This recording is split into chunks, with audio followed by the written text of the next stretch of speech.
Today I'm going to be reacting to how Raye fought the music industry and won by no lid.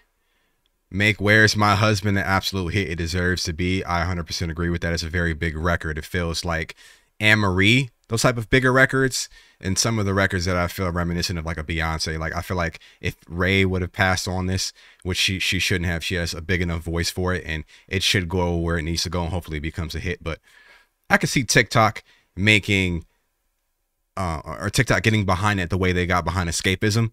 So I would like to see how this becomes a hit, and it probably will be. But am I familiar with the Raye lore? Yes, I am. In that she was signed young, kind of taken advantage of by the music industry, went through her trials and tribulations, bouts with music, bouts with addiction, bouts with people in the industry taking advantage of her. I'm familiar with all that. I'm familiar with her R&B type of sultry, soulful, blues inspired sound with a hint of realism and a hint of experimentalism. Yes, I am. Will I be interjecting at points to give my opinion?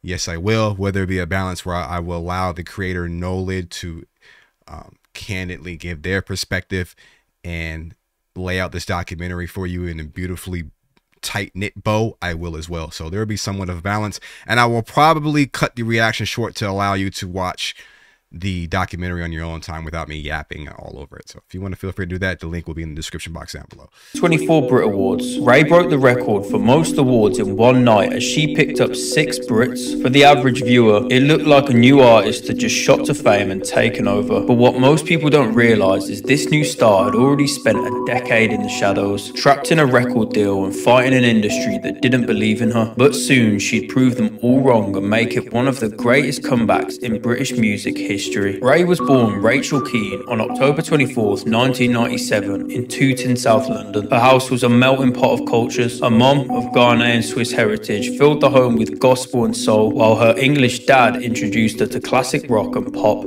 Raye, Lola Young, and Cleo Sol are some of my favorite artists, and they happen to all be from Britain. I don't know what's going on in terms of like how y'all create these beautiful, talented songstresses, but I gotta take a trip out there because it's beautiful the way they all have people that are not from Britain foaming at the mouth for them. Like when Cleo Sol came to the Hollywood Bowl here in California, it was a standing ovation. So shout out to Britain and how y'all develop y'all talent. It's beautiful.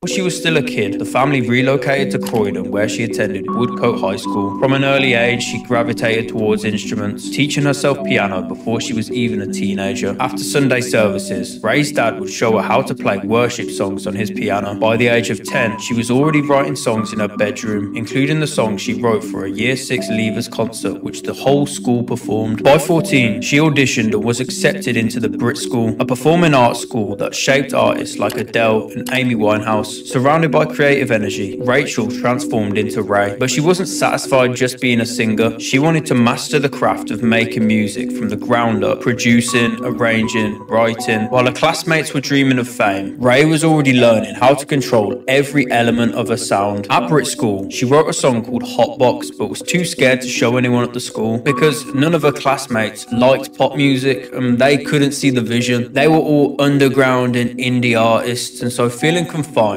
Raye dropped out of Brit School after only 2 years. In November 2014, at 17 years old, she released her debut EP, Welcome to the Winter. Influenced by Drake and Jhené Aiko, the 7-track EP included that same song, Hot. Drake has such a large global influence. I gotta give it to him. Boy's a hell of a songwriter. Box. I'm on my feet, but I can't feel the ground. I'm swimming in the distance.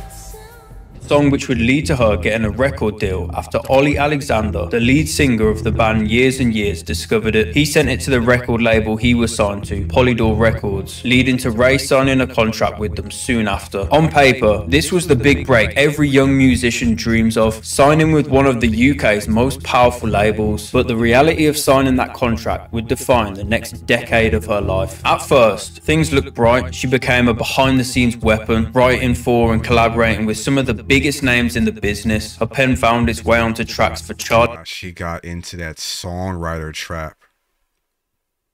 You know, when you're a talented songwriter and you get signed, you think that by you helping and being in the mix and helping all these other artists, you know, help launch their careers off the backs of your creativity, when really, if you stand out on your own and become an artist, you're taking away from that A&R who needs you as their secret weapon to continue to funnel into the operation that they are making money off, which is like if an A&R signs an artist and this is like the priority on the label, for Raye to step out on her own, she's effectively competing, right? Even though I signed this contract with the hopes to be Raye the artist, right? But I signed so young, and that's what happens when you sign so young. You're taken advantage of. And while you're developing and you're learning, because you get the luxury as a songwriter to get a lot of these beats and a lot of these sounds that would otherwise you would have to be taxed and charged way out of your budget. You're getting the opportunity to practice on it, but you aren't getting the belief and the opportunity to stand out on your own, which you truly wanted. But if you have the ambition to be the artist and they're keeping you in the songwriter box, yeah, there's going to be that tussle, because they don't really believe in you as an artist. They believe in you as a songwriter to know that you're talented, but you're going to have to eventually end up leaving that particular situation to go stand on your own. XCX, Ellie Goulding, and Beyonce. By the time she was 18, Raye was living the dream, but in a weird way. Millions of people were hearing her words and her melodies without ever knowing her name. And when she finally got the chance to step into the spotlight herself, it was through features. In 2016, she linked up with Jonas Blue on By Your Side. The song gave her a taste of chart success. Who the hell is that Randy? Who's Jonah Blue? Who is that Rudy Poo?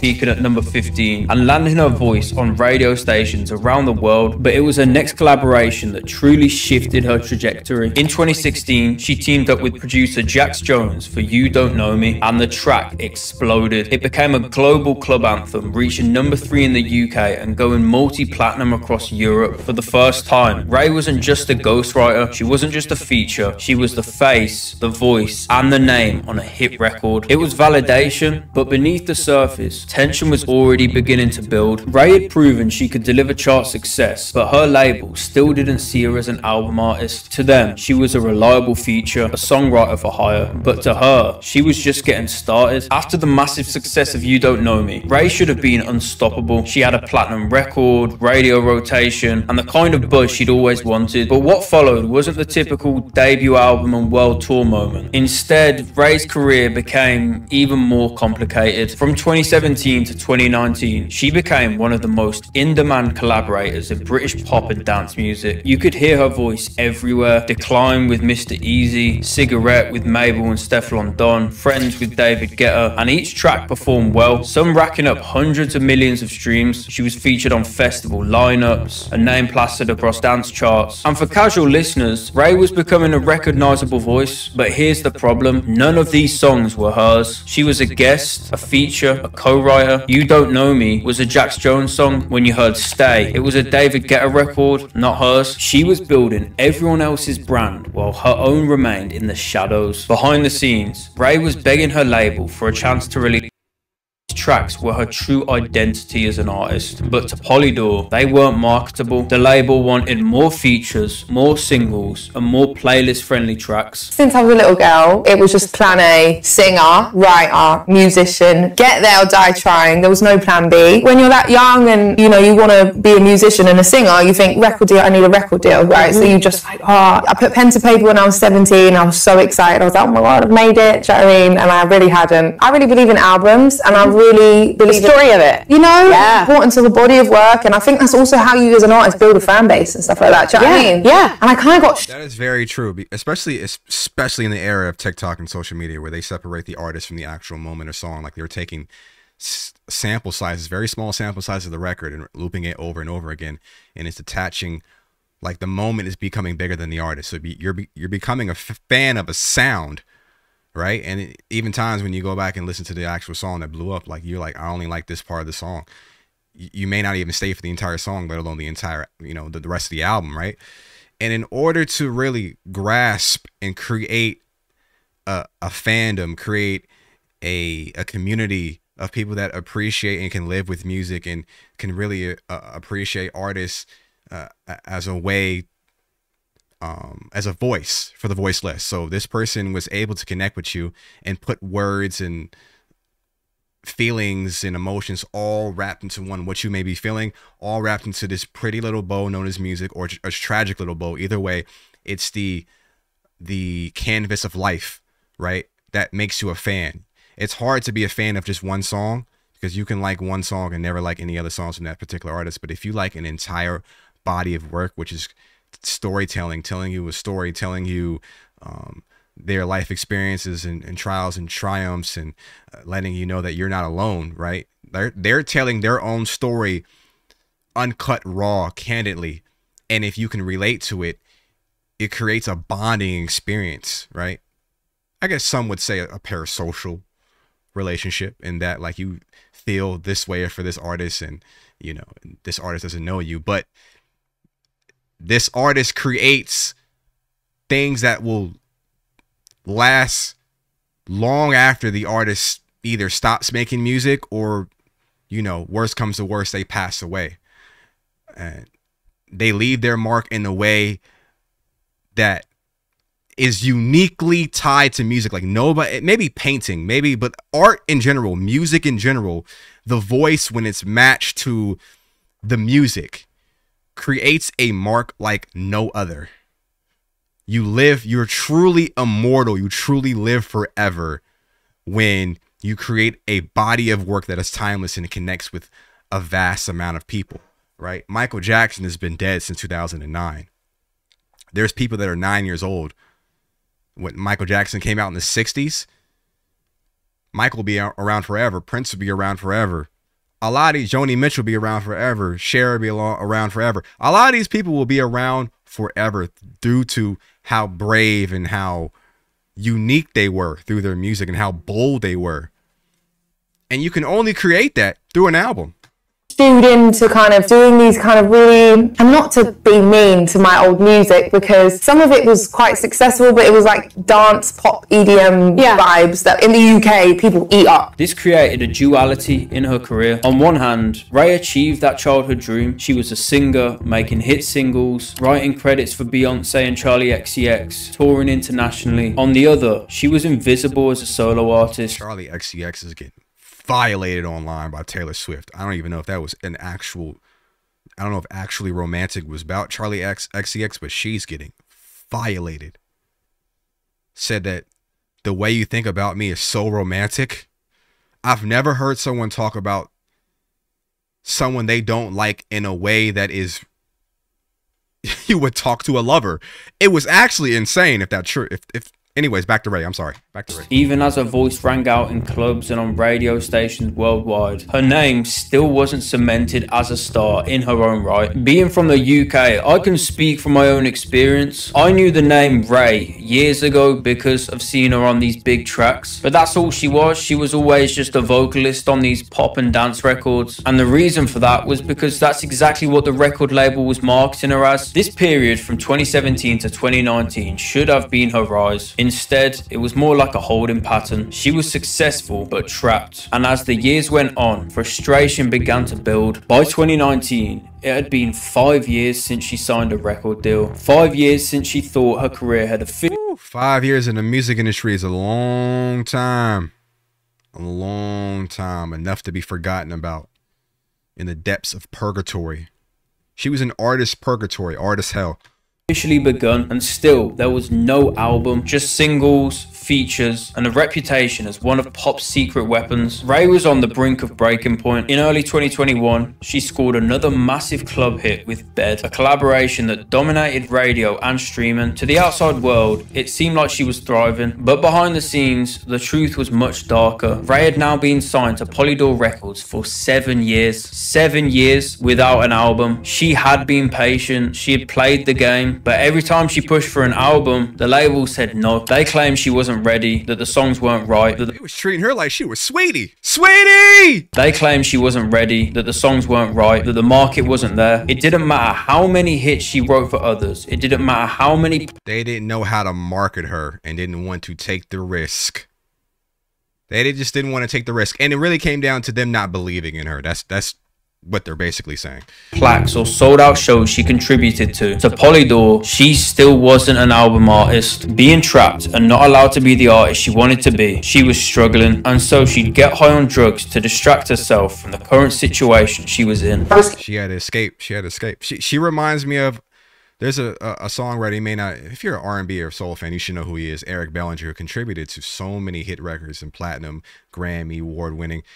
They've like the industry tries to treat those type of acclaimed songwriters and look, you know, we know you're talented, but I'm gonna reiterate, it's not, and maybe I contradicted myself. Maybe they didn't believe in her.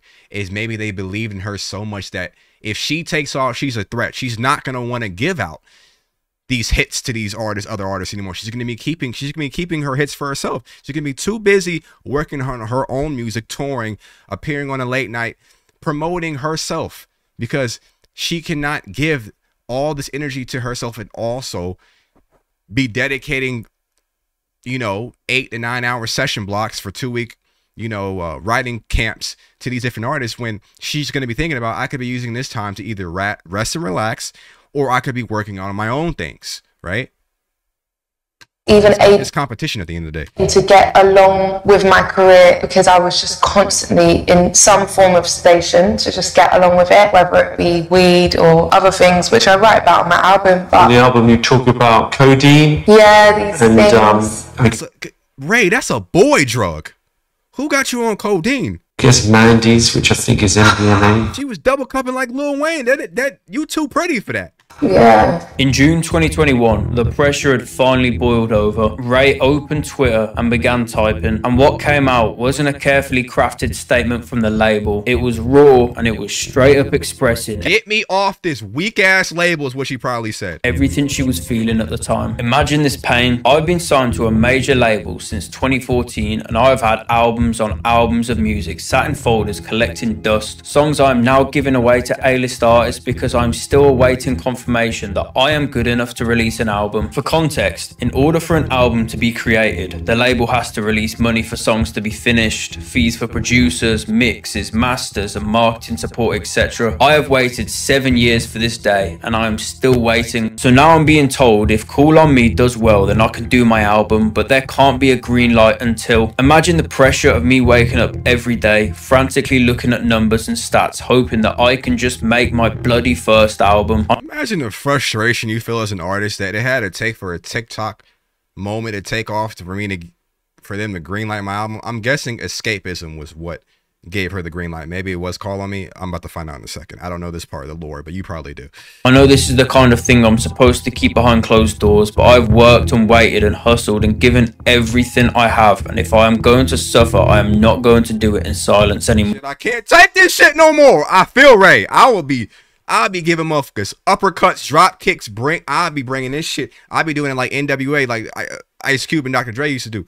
You know, I'm bringing that, or Eazy-E, I'm bringing that back. I'm bringing that back. Oh, don't do that. Don't do that. It's gonna get you in jail. You don't want to do that. But put my album out or get me off this weak ass label. I've been on a 4-album record deal since 2014 and haven't been allowed to put out one album. All I care about is the music. I'm sick of being slept on, and I'm sick of being in pain about it. This is not business to me. This is so personal. I've done everything they asked me. I switched genres. I work 7 days a week. Ask anyone in the music game, they know. I'm done being a polite pop star. I want to make my album now, please. That is all I want. After the tweets, fans flooded her mentions with support, shocked that someone so clearly talented had been silenced for nearly a decade. Other artists chimed in too, calling her brave for speaking out against the machine, and the record label wasn't happy. They asked her to stop doing interviews and essentially shut up about the whole situation. So Ray gave them 2 options: let me release the album or release me from my contract. And a few weeks later, on July 19th, 2021, she revealed that for the first time in her career, she was an independent artist. Polydor and I have spoken, and we have agreed to part ways. I want to say a big genuine thank you to the Polydor team and all you had to do was put my album out. You forced my hand. I had to go independent. I know Polydor is sick at the success Ray's experiencing. the individuals who have fought for me, believed in me, and worked so hard for me across the years. Polydor are an incredible infrastructure powerhouse team. Unfortunately, we had different goals artistically, and I'm very grateful to them for giving me a graceful, smooth exit to start my next chapter as an artist. Talking of smooth, graceful exit, my fist is going to take a smooth, graceful exit from my side to your jaw if you do not click the subscribe button. Alright, that won't happen, but do it. Don't be a dick like Polydor Records. You gotta believe in me like they didn't believe in Ray. I'm trying to hit 100k subscribers here, so go down, click subscribe, I'd appreciate it. Losing a major label deal can feel like a career death sentence. Ray was 23 years old, and after nearly a decade in the system, she was back at square one. But what nobody knew, not her label, not her fans, was that Ray was about to turn this downfall into one of the greatest comebacks the UK music industry had ever seen. Now independent, Ray had all the power, and she announced her long-awaited debut album, My 21st Century Blues. Through 2022, she started releasing singles from the album. Alright, I'm gonna stop this here, because I know what happens. But you may not, maybe you do. And also, I don't want to completely plagiarize this man's video, so I'm going to drop the link in the description box down below if you made it this far. I've reviewed my 21st Century Blues. It's on my channel. I'll iCard it here, and I'll end card it at the end. Massive album. I have to get this on vinyl. I have to get this and Cleo Soul Mother on album. On vinyl, I have to. I just have to. Those are the two albums I have to do to expand my vinyl collection. But go ahead and listen to this album if you haven't. The single that she just released is fire. I'm excited for the album. I'm probably gonna react to it. I don't do music reactions that often anymore, but I will do that one. And yeah, for more videos, reactions, whatever, stick around for more. Subscribe to me and subscribe to him. Noid. I'm gonna subscribe to him on my real account. This is my watching account, so I'm gonna do that. Anyways, I'm gonna get it better. See the videos always. I'll be safe. Sweet.